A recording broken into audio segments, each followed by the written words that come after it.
Docteur Richard Magnas, bonsoir. Bonsoir, Médecin du sport, c'est comme ça que l'on peut vous appeler? c'est comme ça, effectivement. Quels conseils vous pouvez donner justement quand on veut faire du sport en cette période? Alors, il faut adapter sa pratique, notamment, après c'est des questions de bon sens, hein, il faut essayer de choisir des horaires de pratique qui sont les plus convenables, donc on évite le plein cagnard, typiquement. Donc on essaye plutôt d'organiser ses sessions d'entraînement ou sa pratique sportive au petit matin ou éventuellement dans la soirée. On va prendre des vêtements clairs, des vêtements qui sont amples, qui permettent de laisser la sueur s'évaporer. C'est comme ça qu'on évacue l'excès de calories, on va dire.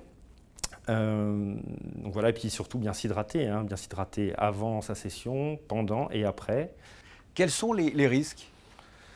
Alors les risques peuvent être légers à très graves. Donc on peut rencontrer des problèmes de fatigue intense et de déshydratation mineure qui peuvent aller jusqu'au dramatique coup de chaleur en fait, qui est un événement gravissime. Vous avez dit que ça peut être très dangereux. Qu'est-ce qu'un coup de chaleur en fait? C'est le corps qui n'arrive plus à se refroidir en pratique en fait, hein. Vous savez que le corps organise lui-même sa thermorégulation, donc en fait il met en jeu un certain nombre de mécanismes pour faire baisser la température. Et quand les gens font un coup de chaleur, en fait ça veut dire que le corps n'arrive plus à s'adapter aux conditions. Ça se conclut malheureusement assez souvent par effectivement un épisode gravissime. Donc la prise en charge est toujours hospitalière, on parle de réanimation. Les Le consignes risque, sont les mêmes, peu importe l'âge. effectivement, les sujets à risque sont les sujets qui sont porteurs de pathologies, qui ont une condition physique qui est un peu plus limite.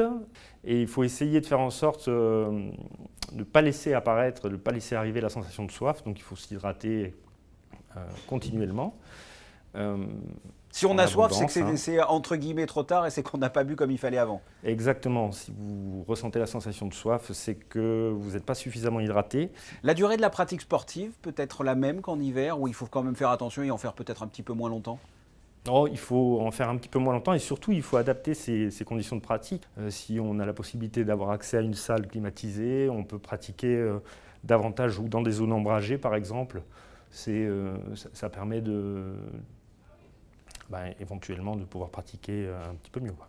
Je résume pour les coups de chaleur, enfin pour les coups de chaleur, en tout cas le sport pendant de fortes chaleurs, on s'hydrate avant, pendant, après, on prend des tenues adaptées et on essaye de faire son sport à des heures aussi qui ne sont pas en plein cagnard comme entre midi et deux par exemple. C'est bien ça, hein? Exactement, exactement. Et si on est porteur d'une pathologie ou qu'on n'a pas une condition physique exceptionnelle, c'est peut-être pas Le le meilleur moment moment. de démarrer Voilà. une On activité. fera ça à la rentrée. Richard Magnas, C'est ça, merci. exactement.